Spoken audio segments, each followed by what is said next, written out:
तो वो भी हमने निकाला था, area of isosceles trapezium using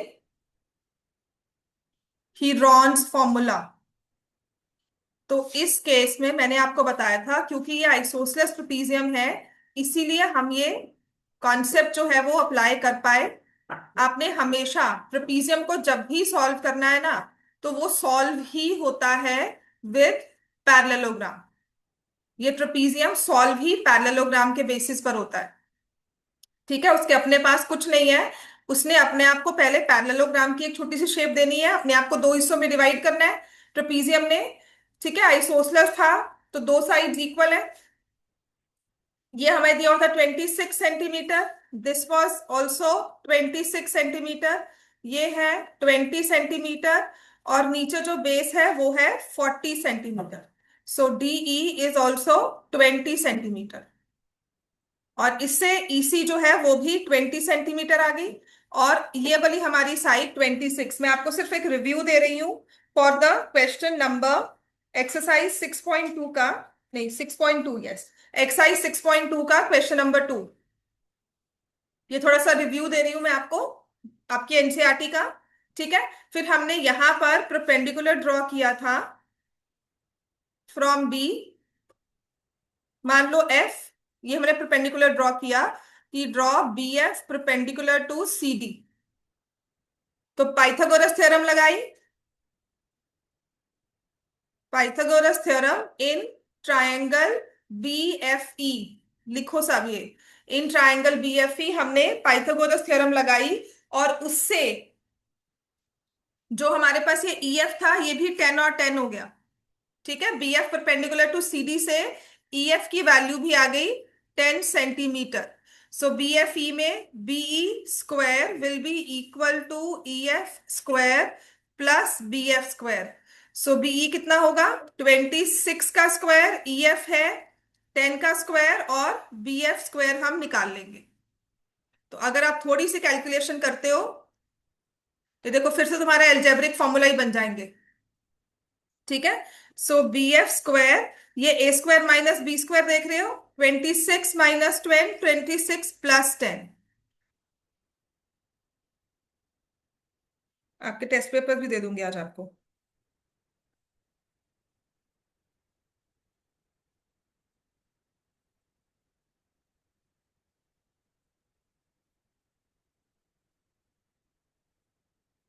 right, तो बी एफ की जो वैल्यू आती है ना, आपके लिए आ जाएगी 24 सेंटीमीटर। तो हमें परपेंडिकुलर की लेंथ भी मिल गई 24 सेंटीमीटर। सो जो ट्रोपीजियम का एरिया है, that is area of parallelogram.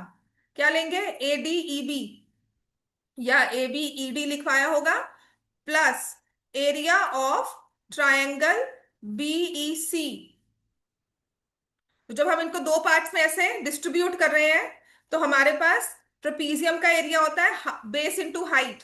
तो बेस कितना है ट्रेपीजियम का, सॉरी पैरेललोग्राम का, DE, which is 20 centimetre. Height तो उसकी वही होगी जो कि है 24। और प्लस कर देंगे ट्रायंगल बीसी का area. So half into 20 × 24।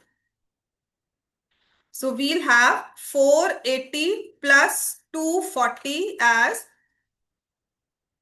720 square centimetres. यही आंसर आया था कल, ये हमने नहीं किया था इसको। एरिया ऑफ ट्रेपीजियम तक छोड़ दिया था हमने, हाइट निकाल ली थी ट्रायंगल में। ठीक है, तो ये होता है आइसोसलस ट्रेपीजियम का केस। अच्छा, एक ऐसा क्वेश्चन आता है, इसी में फटाफट से नोट करो, मैं आपको लिखवाती हूँ। इसी में एक ऐसा केस आता है जहां पे ना ट्रेपीजियम आइसोसलस नहीं दिया हुआ। तो हमारे पास ऐसे भी क्वेश्चंस थे जहां पे trapezium is not given as isosceles. तो उस केस में क्या करते हो, तो वहां पर भी कोई मुश्किल चीज नहीं है, बस एक चीज नेक्स्ट हमें कॉन्सेप्ट और समझ में आ जाए।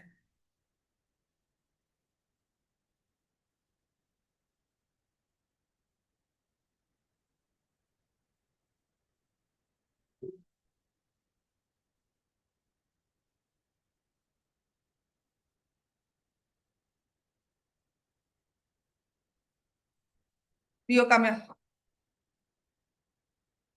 हम्म,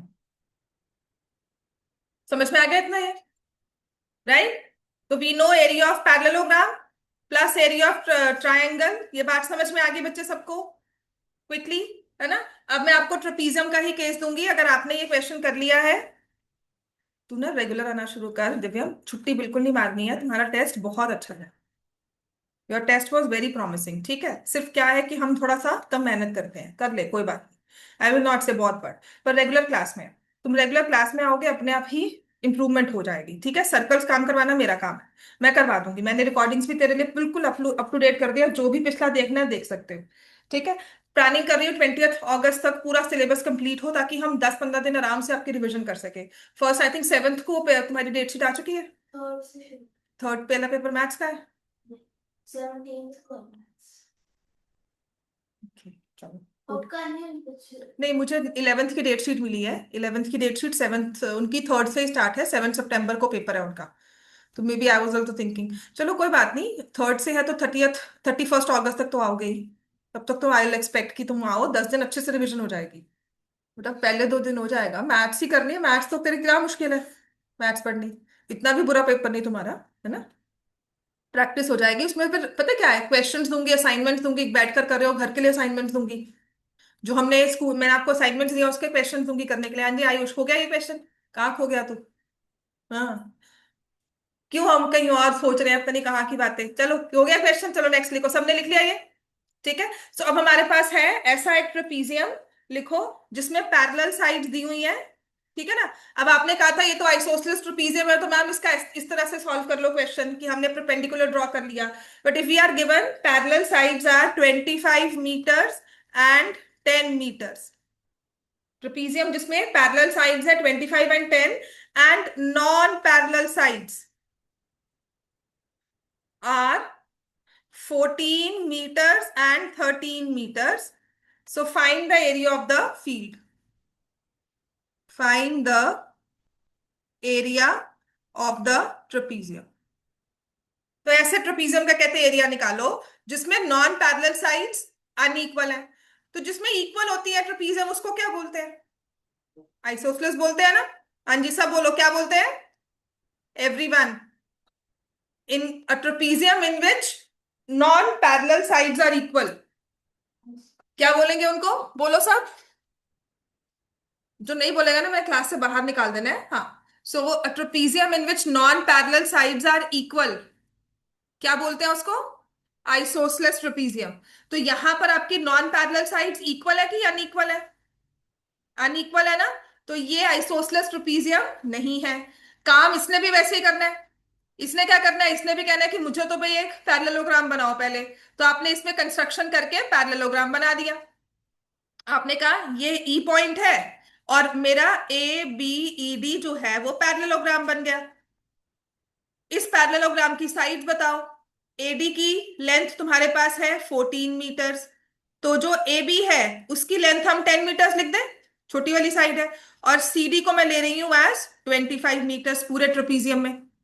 तो अगर ए बी 10 मीटर्स के इक्वल है, आप बता सकते हो डीई किसके इक्वल है? डीई किसके इक्वल होगा एवरीवन? डीई किसके इक्वल होगा? हाँ बताओ आयुष। क्या? DC 20 देगा। हाँ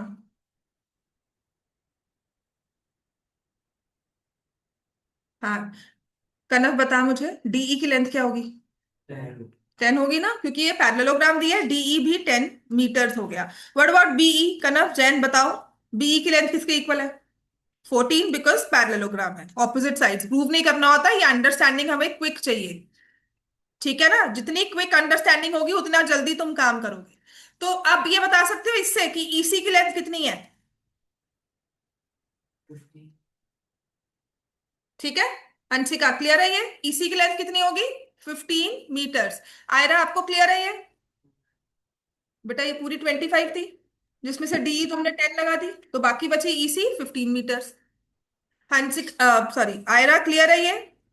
यस मैम। तो अब हमारे पास ये ट्रेपीजियम दो हिस्सों में हो गया, ठीक है? तो एक तो पैरेललोग्राम बन गया, वो निकालना होगा।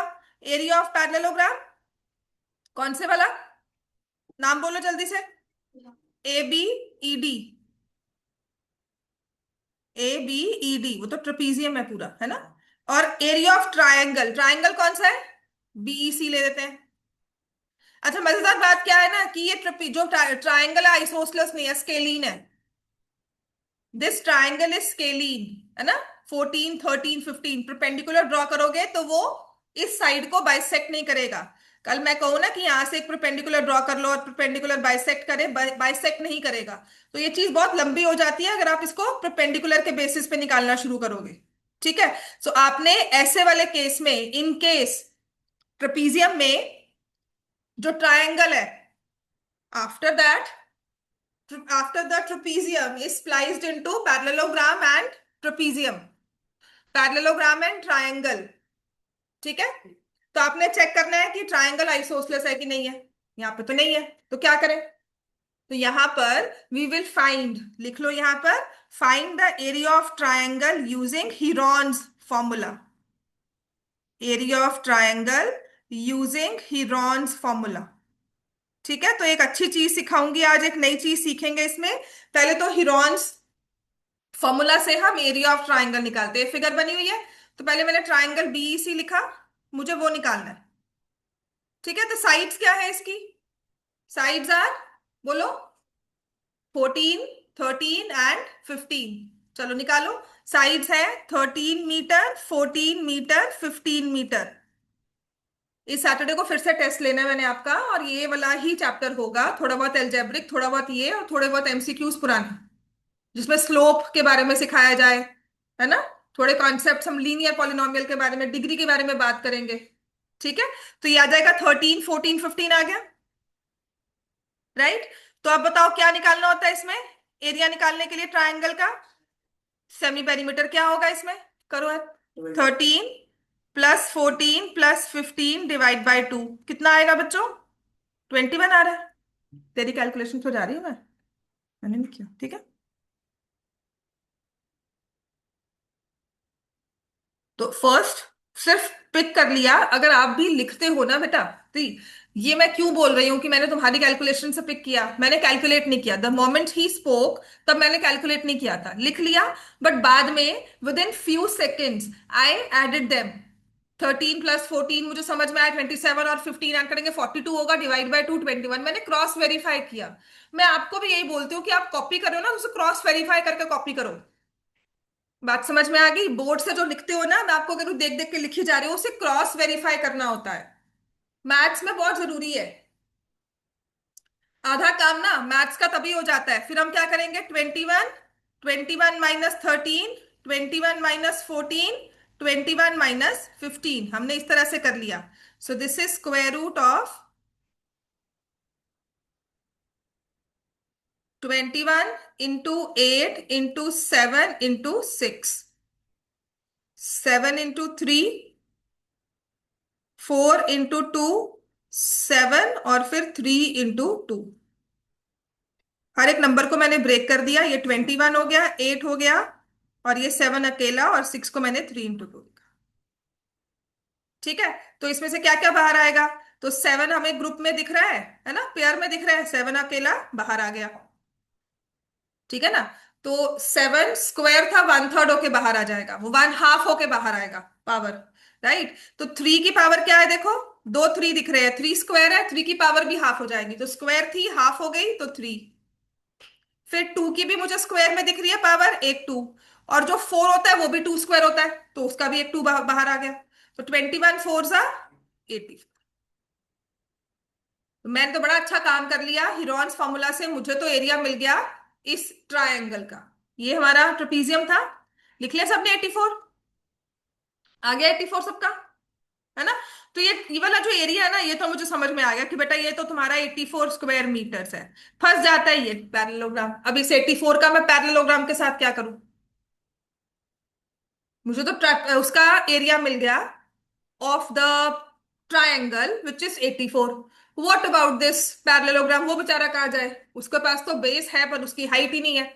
और ये ट्रेपीजियम ऐसा था कि उसने हाइट भी निकालने नहीं दी आपको। नॉन आइसोसलेस था, इक्वल साइड्स नहीं थी, तो उसने उसने कहा कि नहीं नहीं, ट्रायंगल की हाइट मैं आपको नहीं निकालने दूंगा। अब ट्रायंगल का एरिया निकालो। तो अब हम क्या करेंगे, अपना दिमाग लगाएंगे। दिमाग में क्या लगाना है कि मुझे पता है एरिया ऑफ ट्राइंगल कितना है, कितना है, कितना निकाला था। अच्छा, ये कौन से फॉर्मूला से निकाला, हीरॉन्स फॉर्मूला, ठीक है।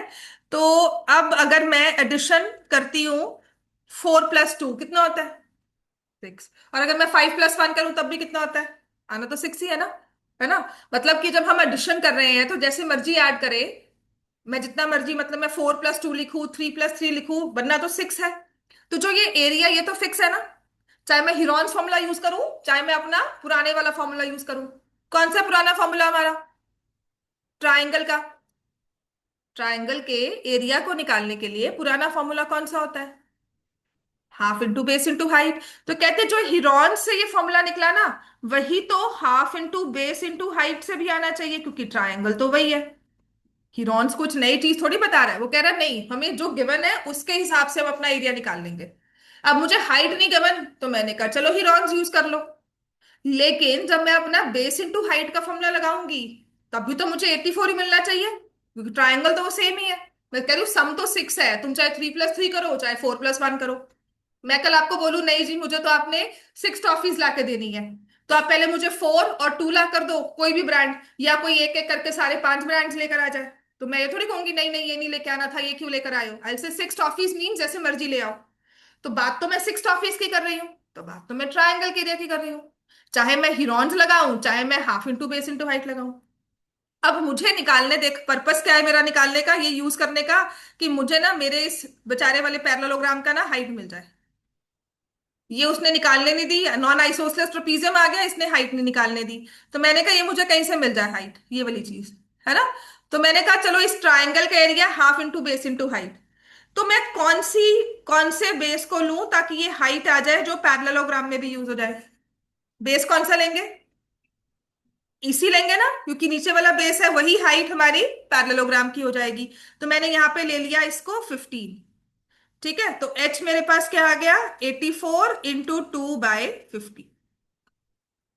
समझ में आ गई, कैलकुलेशंस में जो हम कैंसिल कर सकते हैं वो हम कर सकते हैं। 3 से मैंने इसको किया 5 जा, एंड 2 और 8, तो ये मेरे पास हाइट आ गई 56/5 मीटर। अच्छी लगा, बिल्कुल ठीक है नंबर, कोई खतरनाक वाला नंबर नहीं है, हम डिवाइड कर सकते हैं।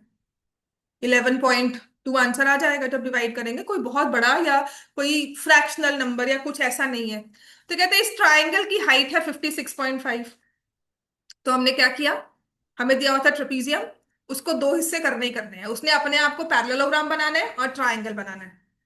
ट्राइंगल का एरिया या तो वो आपके पास तीनों साइड्स आ जाएंगी, अगर वो आइसोसलेस ट्राइंगल बनेगा तो आप उसका एरिया डायरेक्टली निकाल सकते हो, हाइट निकाल सकते हो, ठीक है। नहीं तो हिरॉन से निकाल लोगे, ठीक है। और हिरॉन से फिर आपको हाइट ऑफ द ट्राइंगल निकालनी है।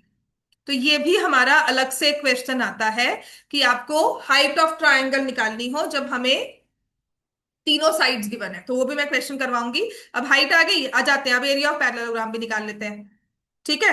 तो अब मैं कह रही हूं कि area of trapezium is equal to area of parallelogram plus area of triangle. नाम हमने लिखा ही हुआ था। पैरेललोग्राम में बेस कितना है बच्चों, बोलोगे, 10 है ना। तो 10 × 56/5, और ट्राइंगल तो हमने 84 निकाला ही हुआ, तो उसको हम क्यों एक्स्ट्रा कैलकुलेट करेंगे। तो देखो कितना अच्छे से हमारा आंसर हो गया। 56 2 कितना होता है, 112, प्लस कर देंगे 84, तो क्या आ जाएगा, 196 स्क्वायर मीटर्स। समझ में आ गया। तो कल जब मैंने आपको हीरॉन्स करवाया था ना, वो इसीलिए करवाया था कि आइसोसलेस तो एक स्पेसिफिक केस है, तुम यहां अटक जाओगे। तुम्हें तो आइसोसलेस बुक ने करवा दिया, तुम्हारे टीचर ने कहना मैंने अब निकालो, तो तुम अब निकालकर इसको, बेस को 2 हिस्सों में डिवाइड नहीं करोगे, 7.5 7.5 नहीं लिखोगे, क्योंकि ट्राइंगल आइसोसलेस नहीं है। बात समझ में आई सबको ये, ठीक है। अब आप रियलाइज करोगे क्वेश्चन नंबर 3, क्वेश्चन नंबर 4, ये मैंने आपको सब करवाए हुए हैं क्लास में। पेज पेज 142, एक्सरसाइज 6.2, ठीक है। हम लोग कर रहे हैं exercise 6.2, page number 142, Ganita Manjari class 9। It's वैसे गणिता लिखा हुआ है पर ये गणित मंजरी है ना। बस वैसी गणिता मंजरी सब बोल रहे हैं, चलो। हाँ, इंग्लिश में है। हाँ इंग्लिश में वो गणिता बोला हुआ है ना, इसीलिए हाँ। ये कर देते हैं। हाँ करते हैं, बिल्कुल बिल्कुल बेटा, पर बोलते गणितीय है ना। चलो, अच्छी बात है बेटा। तुम्हारे लिए किया ना, सबके लिए किया, नहीं किया, नहीं किया। चलो कोई बात नहीं। अब मैं तुम्हें जो क्वेश्चन करवा रही हूँ ना बेटा, वो लिखो। ये आपकी ना हीरोन्स की असाइनमेंट में दिया हुआ है, ठीक है। और ये क्वेश्चन है, लिख लिया था सबने ये वाला? ठीक है ना। तो हमने दो तरह के ट्रेपीजियम किए। अगर अब मुझे समराइज करना है, एक होता है आइसोसलस और एक होता है नॉन आइसोसलस। ठीक है। आपको ये भी पता है ट्रेपीजियम क्या होता है, जिसमें only two sides are parallel, two opposite sides are parallel and unequal. ठीक है। और बाकी दो नॉन पैरेलल साइड्स होती है। समझ में आ गया? दोनों चीजें साइड बाय साइड होंगी। Only two sides are parallel, two opposite sides parallel and unequal. जरूरी है अनइक्वल होना, अगर इक्वल हो गया पैरेललोग्राम बन जाएगा, ट्रेपीजियम नहीं रहेगा फिर वो। ठीक है। And two non parallel sides. Isosceles है when non parallel sides are equal, सिर्फ इक्वल, पैरेलल नहीं होंगी कभी भी वो। ठीक है। और नॉन आइसोसलस है non parallel sides are non equal. ठीक है, इक्वल नहीं है, वो नॉन आइसोसलस है।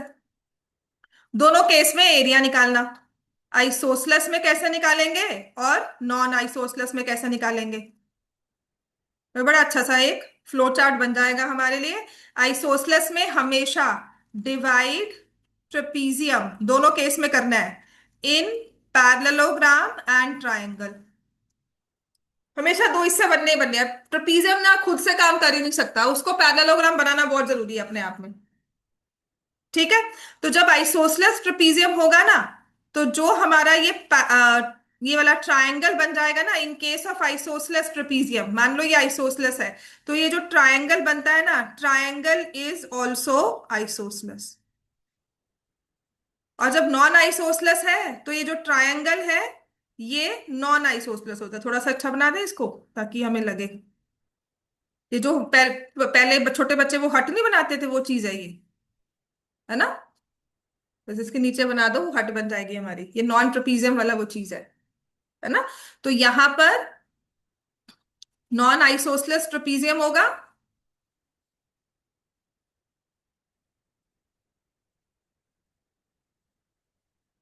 तो ये जो ट्रायंगल है दैट इज स्केलीन।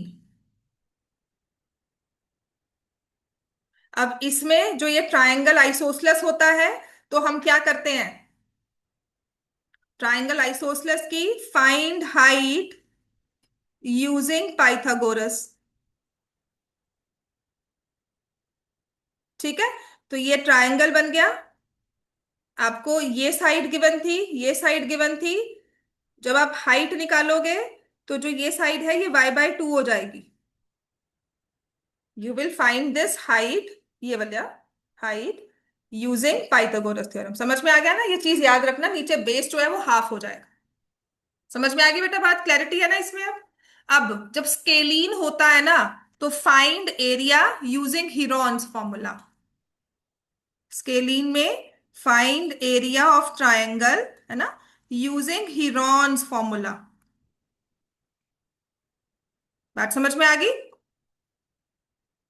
अब use the area of triangle to find height of parallelogram. Area of triangle to find height of parallelogram, जो कि क्या होगा, half into base into height. मतलब जो हाइट है हमारी, ये वाली चीज, ये हाइट h। कैसे कि आप कहोगे half into base into height is equal to the area of triangle. Height ये वाली हमने निकाल ली है, area of triangle using Heron's formula. ठीक है। जो आपने एरिया निकाला यूजिंग हीरोन से, उससे आपने हाइट निकाल दी। यहां पर जो हाइट है ना, height is same for parallelogram and triangle.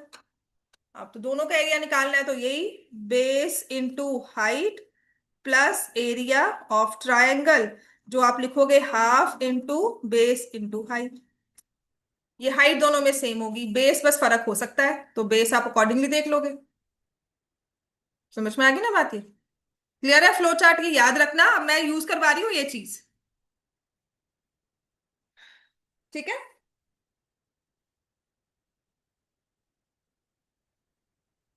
समझ में आ गया बच्चों?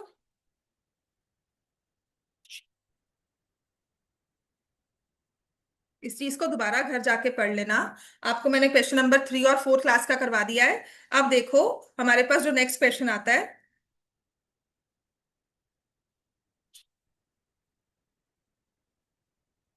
करवाऊं? इरेज कर दो इसको?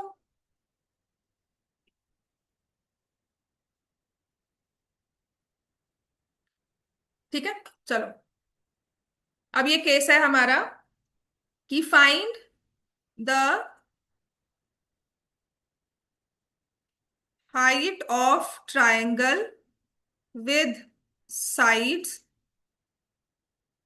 34 सेंटीमीटर, 20 सेंटीमीटर, 42 सेंटीमीटर। ठीक है, हाइट निकालनी है, या इसे ऑल्टीट्यूड भी बोल देते हैं। ठीक है। अब मैंने हाइट बोला है ना बेटा, मतलब निकालना होगा। क्वेश्चन में ना आपको क्या कहा जाता है? Longest altitude. कॉन्सेप्ट वही रहेगा, बस बेस चेंज होते रहेंगे। या शॉर्टेस्ट ऑल्टीट्यूड। ये सारी चीजें मतलब बात वही होगी, बस बेस उसमें कौन सा लेना है वो ध्यान रखना है। Shortest altitude. ठीक है। या फिर कहा जाएगा altitude to the side, let me say 34 centimetre, क्योंकि हमने शॉर्टेस्ट लॉन्गेस्ट ले लिया तो जो बीच वाला है उसका नंबर नंबर दे दिया हमने। ठीक है ना, मतलब बेसिकली उसको ऑल्टीट्यूड निकालने को कहा जाएगा। और दी होंगी तीनों साइड्स। अब क्या करें? ठीक है। तो हमें हमेशा एरिया निकालना है। तो ये ट्रायंगल का एरिया निकाल सकते हैं हम। ये तो मैं ट्रायंगल दिया है ABC, इसकी साइड्स गिवन है, late me say 34 centimetre, 20 centimetre, 42 centimetre. तो क्या इसका आप एरिया निकाल सकते हो? कैसे? हिरॉन्स जल्दी से निकालेंगे हम। अब पता है ना एस क्या होता है? आयरा समझ में आ रहा है बेटा? मुझे एरिया निकाल के फटाफट से बता।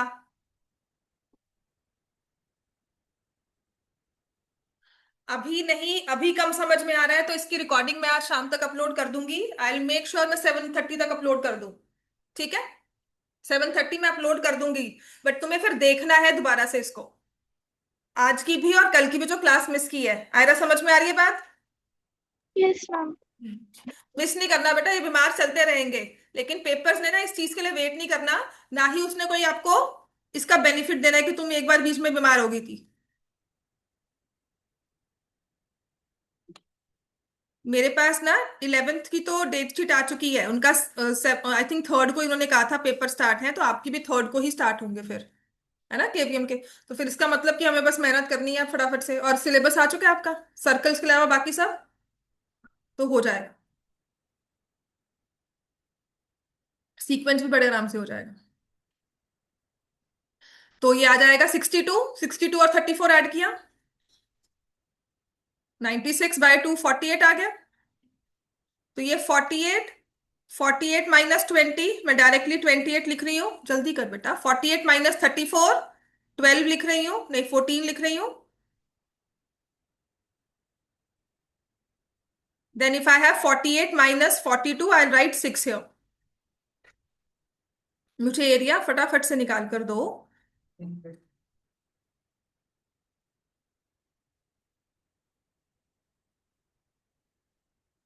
So I have 8 and 2 16, then 6 and 6। ठीक है, फिर ये 7 और फिर ये 7, और ये तो हमारा है ही। तो ये आ जाएगा 4 × 6 × 7 × 2। तो ये ट्राइंगल का एरिया बन गया 24, 48 7 सा। ठीक है।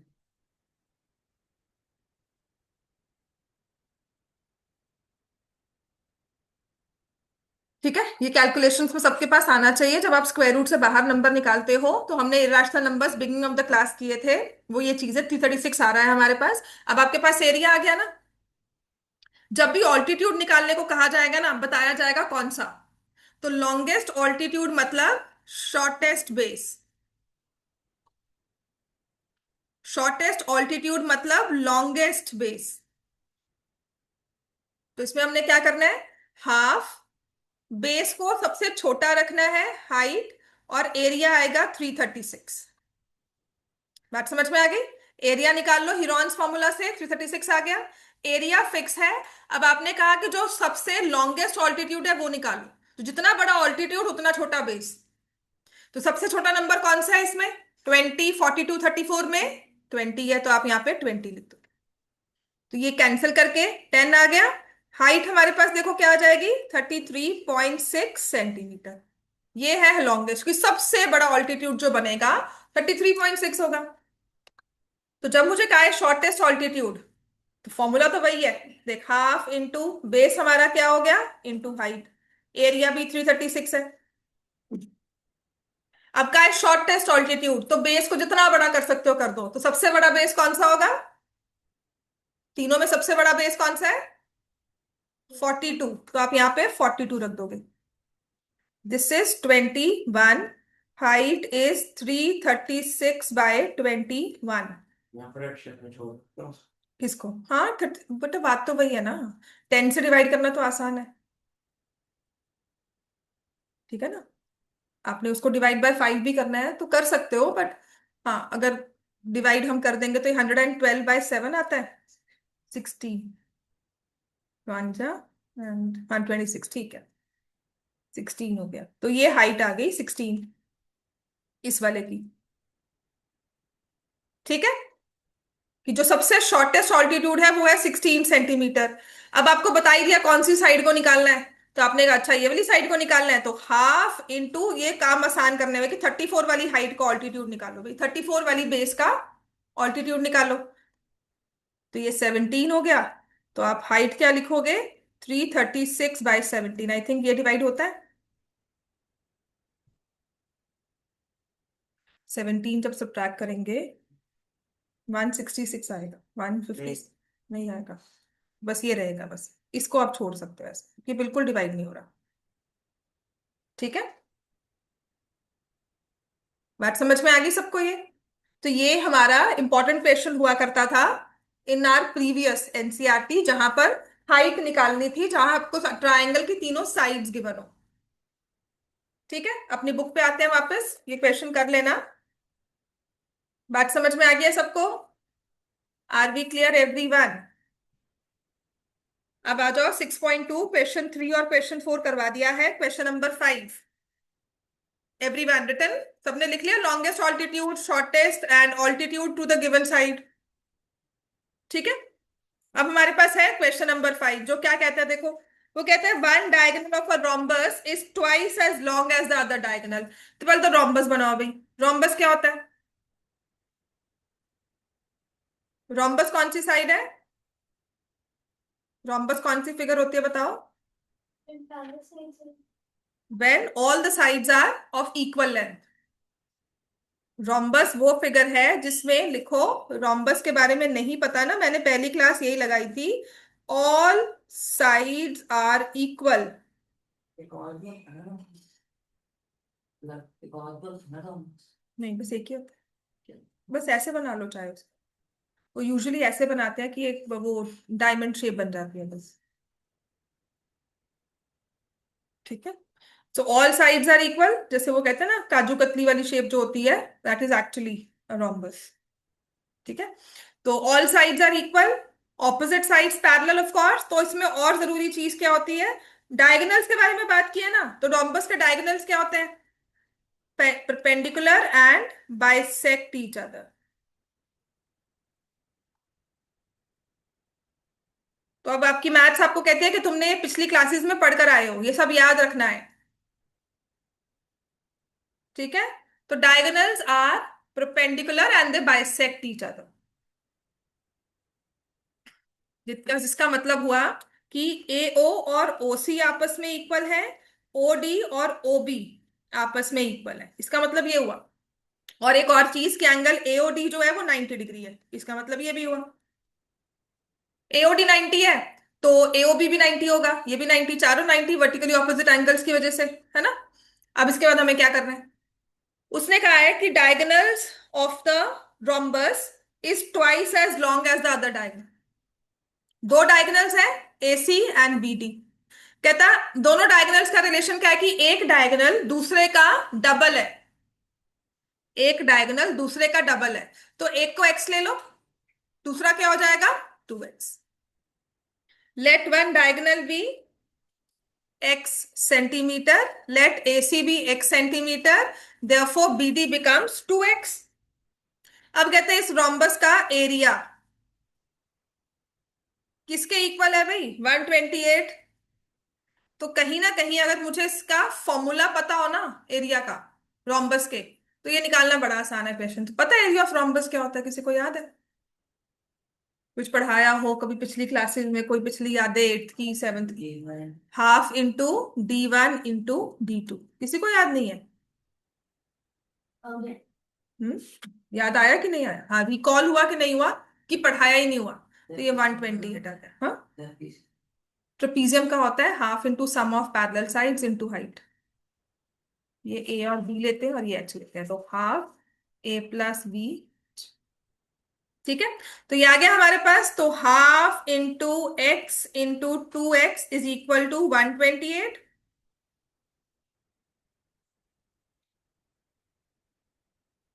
तो ये कैंसिल हो गया। एक्स स्क्वायर किसके इक्वल आ रहा है, 128। एक्स किसके इक्वल आ रहा है, स्क्वायर रूट ऑफ 128। और ये होता है 2⁻7, उसका स्क्वायर रूट। मतलब दो को ना 7 बार मल्टीप्लाई कर रहे हो, तो वो कितनी बार बाहर आ सकता है? उसको पेयर बना बना के बाहर आना है स्क्वायर रूट से। तो 3 2 बाहर आ जाएंगे, 2³ बाहर आ गया और स्क्वायर रूट में एक रह गया, 8√2। एक्स की वैल्यू तुमने निकाल ली, शॉर्टर डायगोनल निकालना था, 8√2 सेंटीमीटर। ठीक है ना? अच्छा, इसी से अगर कहा जाए find the side of the this rhombus, लिखो, इसी में एक्सटेंशन कर दो, also find the side of rhombus. समझ में आ गया बेटा इतना? तुम्हारे पास एक है 8√2 और दूसरा है 16√2। ठीक है ना? इसमें मुझे अब साइड भी निकालनी है। मैंने कहा ना तुम्हारा क्वेश्चन ऐसा होगा, करवाई एक चीज है, पूछी दूसरी जाती है। राइट, तुम्हें साइड भी निकालनी है। तो मुझे पता होना चाहिए diagonals are perpendicular bisect each other, ये हमने कोऑर्डिनेट में किया था, है ना? तो उससे देखो AC की लेंथ तुमने कितनी निकाली, 8√2। और फिर BD कितनी आ गई, BD बताओ कितनी थी इसकी, 2x था ना। x तुमने कितना निकाला, 8√2, कितना आ जाएगा, 16√2। अच्छा, तुम्हें AC की लेंथ पता है, तो पता है AO कितना होगा? ये मैंने लिखा था, इसका हाफ होगा ना, कितना हो जाएगा, 8√2 का हाफ करो, 4√2 सेंटीमीटर। और BD का हाफ करो, अगर मैं AO निकाल रही हूं, मैं OB निकालूं, OB निकालूंगी तो कितना आएगा? अच्छा, मैंने AO और OB क्यों निकालने को कहा आपको? नहीं, ये 4√2 है, ये 8√2 है। पाइथागोरस थ्योरम से हम फाइंड कर सकते हैं साइड। तो यूज पाइथागोरस, क्योंकि 90 डिग्री का एंगल बन रहा है। ये जो 90 डिग्री का एंगल है ना, ये बड़ा काम वाला चीज है हमारे लिए, इसी वजह से निकाल पाए, वरना नहीं निकाल पाते। तो रोम्बस में तुम्हें बोलेंगे, तुम्हें पैरेललोग्राम में नहीं बोलने को कहेंगे, रेक्टेंगल में भी नहीं बोलेंगे साइड ऐसे निकालो, निकाल ही नहीं सकते। ऐसी इंफॉर्मेशन में रेक्टेंगल में नहीं निकाल सकते। ठीक है, जितना हमें आता है उसके हिसाब से। कल कोई मुझे बोले मैम आप तो कह रहे थे निकाल नहीं सकते, जितनी हमारी नॉलेज है उसके हिसाब से, 9th वाले बच्चे के हिसाब से। मुझे इन्फॉर्मेशन नहीं है, मेरे को आता ही नहीं यूज करना। अब मुझे कोई बोले मैम फ्रेंच पढ़कर दिखाओ, तो मुझे आती नहीं है, तो मेरे लिए वो एग्जिस्ट ही नहीं करती है ना? मुझे पता ही नहीं है क्या लिखा हुआ है, तो वो चीज है। तो पाइथागोरस थ्योरम में I will find AB² as AO² plus BO²। तो ये AB² AO² कितना होगा? अच्छा, दोनों को स्क्वायर ही करना है ना, जैसे मर्जी इसमें लिख लो, क्या फर्क पड़ता है ना? तो ये 16 2 × 32, 64 2 × 128। हाँ, सो AB² दोनों को ऐड करोगे बच्चों क्या आएगा, 160। हाँ बिल्कुल। तो AB की लेंथ कितनी आ गई, तो स्क्वायर रूट ऑफ 160, और अगर और भी अच्छी तरह से आता है तो 4√10 बन गई। और ये तुम्हारा 2 नंबर का MCQ भी तैयार होकर आ गया। सीरियसली पूछो, डायगोनल्स का ना क्वेश्चन हमारी NCERT में 10th क्लास में भी, डायगोनल्स की लेंथ दी हुई है, कहते हैं साइड निकालो भी उसकी। और ये बोर्ड्स में भी आया हुआ क्वेश्चन है, एरिया दिया होगा टू फाइंड द साइड। ठीक है, अब आ जाओ क्वेश्चन नंबर 6 करेंगे अब हम। चलो जल्दी से फिनिश ये। Done everyone? आयरा समझ में आया?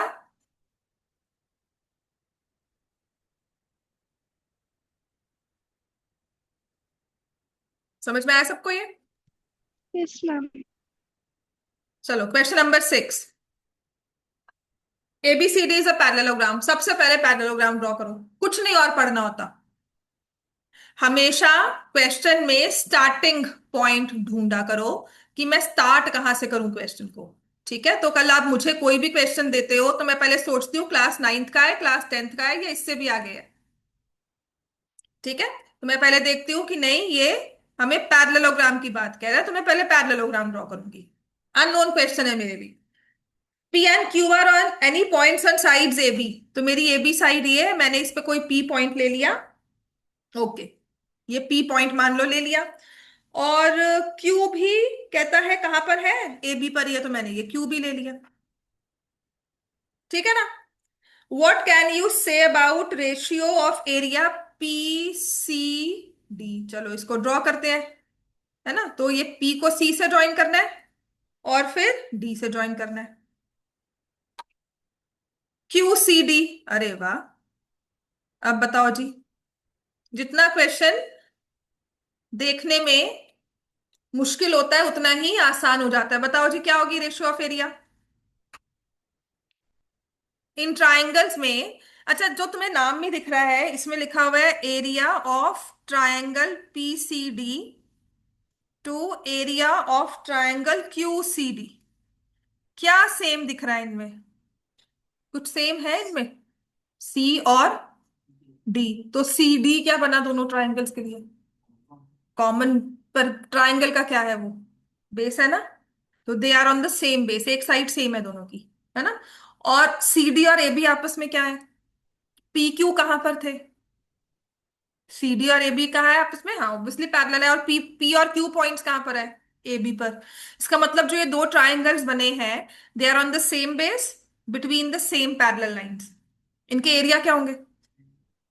सेम क्यों होंगे? क्योंकि इनकी बेसिस भी सेम है, पैरेलल हाइट, उनकी हाइट भी सेम। इसका भी हाइट ही आएगा और इसका भी हाइट ही आएगा। समझ में आ गया? So triangles on the same base, इस केस में सेम बेस क्या है? C D, and between same parallel lines which is AB parallel DC will have equal areas। Same parallel lines का मतलब मैंने आपको समझाया था ना, ये क्या होता है सेम पैरेलल लाइंस होने का मतलब? कि इनकी हाइट सेम है। ठीक है, तो area of triangle PCD is equal to area of triangle QCD. तो जब आपसे पूछा जाए कि इनके ट्रायंगल की रेशियो क्या है एरियाज की, तो आप क्या आंसर दोगे बताओ बेटा? अगर दो नंबर्स इक्वल हैं तो उनको जब डिवाइड करेंगे तो क्या आएगा? इसका भी एरिया मान लो एक्स है, इसका भी एरिया एक्स है, एक्स अपॉन एक्स किया क्या आ जाता है? तो रेशियो क्या हो जाएगी? 1:1। ठीक है, so what can you say about the ratios? Obviously the ratio of area in such a case will be 1:1। अच्छा मुझे बता सकते हो area of triangle PCD to area of parallelogram ABCD? देखते हैं ये किसको याद है। 1:2। एरिया ऑफ ट्राइंगल क्या होगा? Half into C D into height. और एरिया ऑफ पैरेललोग्राम क्या हो जाएगा? C D multiplied by height, है ना? समझ में आ गया? तो आप लिख रहे हो half into C D into height upon C D into height. Height भी कैंसल, सी डी भी कैंसल, रेशो क्या आ गई? 1/2। ठीक है, क्वेश्चन नंबर 7 पे आ जाओ।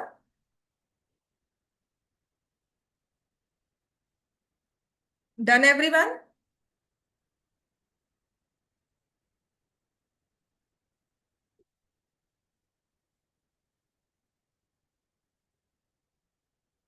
ये तो मिड पॉइंट्स वाली चीज है ना, जो एट्थ क्वेश्चन में मिड पॉइंट थ्योरम करवाएंगे तभी आएगा। एट तुम्हें करवाए मिड पॉइंट थ्योरम वाला? पूछ लेना, मेरे हिसाब से बेटा मिड पॉइंट थ्योरम आना चाहिए। Hmm. Chapter on coordinators, these questions will be tackled and answer in chapter on coordinators, देख लिखा होगा। ये अभी सिलेबस में नहीं है, मिड पॉइंट थ्योरम है, पहले वो सिखानी पड़ेगी, इसमें छोटे सा मैं कैसे सिखा दूंगी वो, है ना। तो एट्थ हाँ बिल्कुल जायज है अगर हमने काटा है।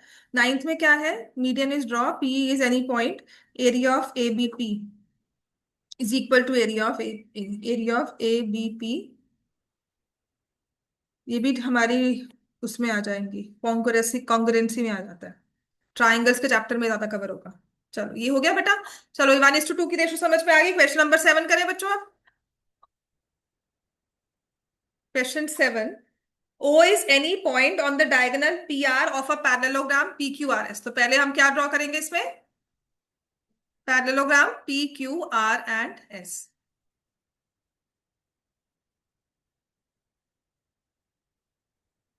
This is PQR and S।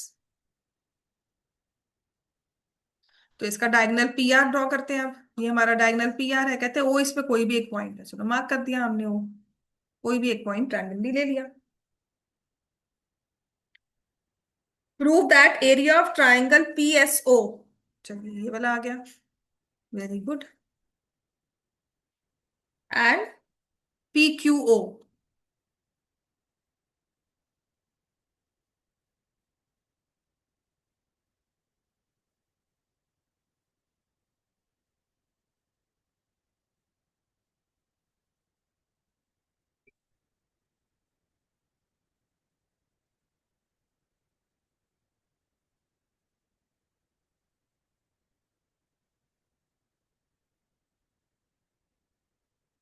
तो लिखो given parallelogram PQRS, O is point on the diagonal PR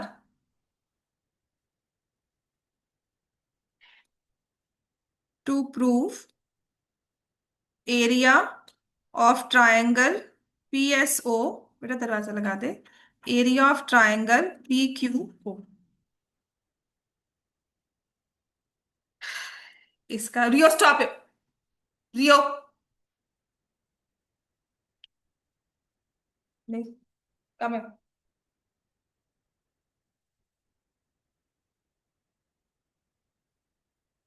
ठीक है।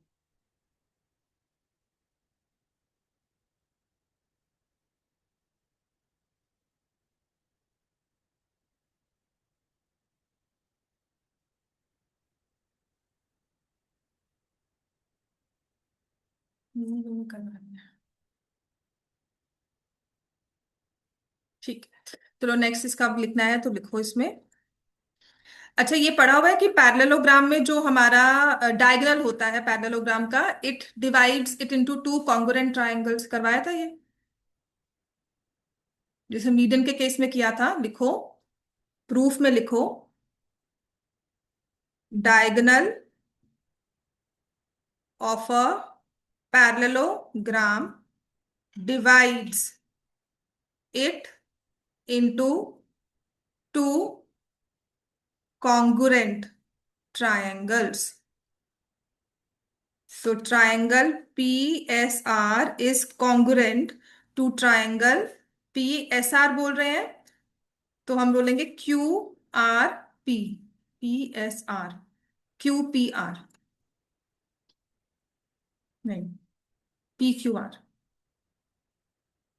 1-to-1 कॉरेस्पॉन्डेंस लिख रही हूँ ना।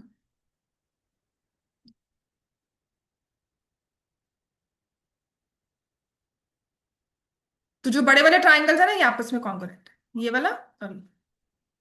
ठीक है, ये वाला और ये वाला। तो कॉन्ग्रुएंट ट्राइंगल्स के ना एरिया भी इक्वल होते हैं। जो ट्राइंगल्स बिल्कुल सेम टू सेम है, जो मैंने बनाया वो ये आपने बनाया बिल्कुल सेम है, तो उनके एरियाज भी इक्वल होंगे। और अगर एरियाज इक्वल है तो उनकी हाइट भी इक्वल होगी।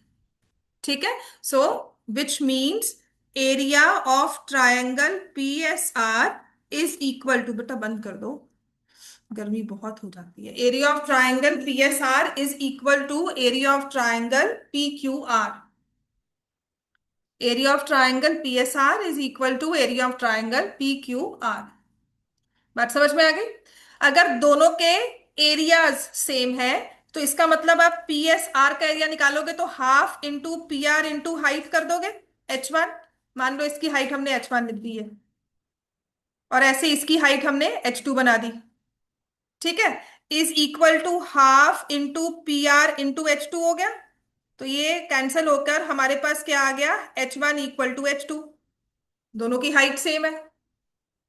तो जब मैं निकालूंगी area of triangle PSO, PSO का एरिया निकालेंगे हाफ इंटू ओपी, ये वाला बेस ट्रायंगल का देखो सर, ये बेस तो ऑपोजिट हाइट H1 ही होगी,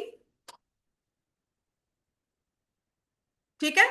ऐसे ही area of triangle P Q O, तो बेस क्या होगा बच्चों इसका, सेम बेस, हाइट भी सेम है H2, ठीक है। Half into OP into H2।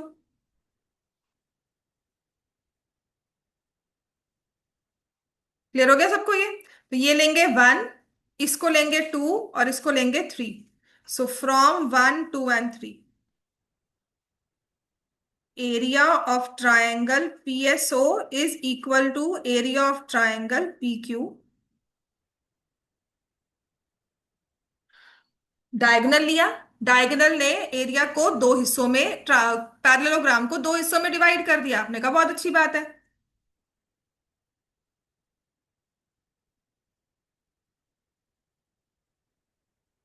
ठीक है। डायगोनल ने पैरेललोग्राम को दो हिस्से में डिवाइड किया जो आपस में कॉन्ग्रुएंट थे। कॉन्ग्रुएंसी होने के मतलब से उनका एरिया भी सेम होगा। तो दोनों के एरिया में मैंने बेस को PR लिया, हाइट 1 हाइट 2, दोनों की हाइट भी सेम हो गई। अब दोनों की हाइट सेम हो गई, इसका मतलब मैं दो जो ट्रायंगल्स कहे गए ना उनके एरिया निकालती हूँ, एक ये ट्रायंगल और एक ये ट्रायंगल। दोनों के बेस सेम है OP। इसकी हाइट OP के लिए H1 हो गई, इसकी हाइट OP के लिए H2 हो गई। दोनों की हाइट से मल्टीप्लाई किया और मुझे पता लगा कि H1 H2 सेम है, बेसिस भी सेम है। इसका मतलब दोनों के एरियाज भी क्या होंगे, सेम। बात समझ में आ गई? Hence proved. Question number 9, question number 10, question number 11। 11th करवाया, कौन सा छोड़ा है उन्होंने? 8 तो छोड़ना ही है, 9th भी छोड़ दिया। मीडियन दो ट्रायंगल्स में डिवाइड करेगा, ये हमारे 10th भी हो जाएगा, 11th भी हो जाएगा। 11th तो इजी है करना, पर ये भी मिड पॉइंट वाली आ गई ना बात, मिड पॉइंट आ गया हमारा।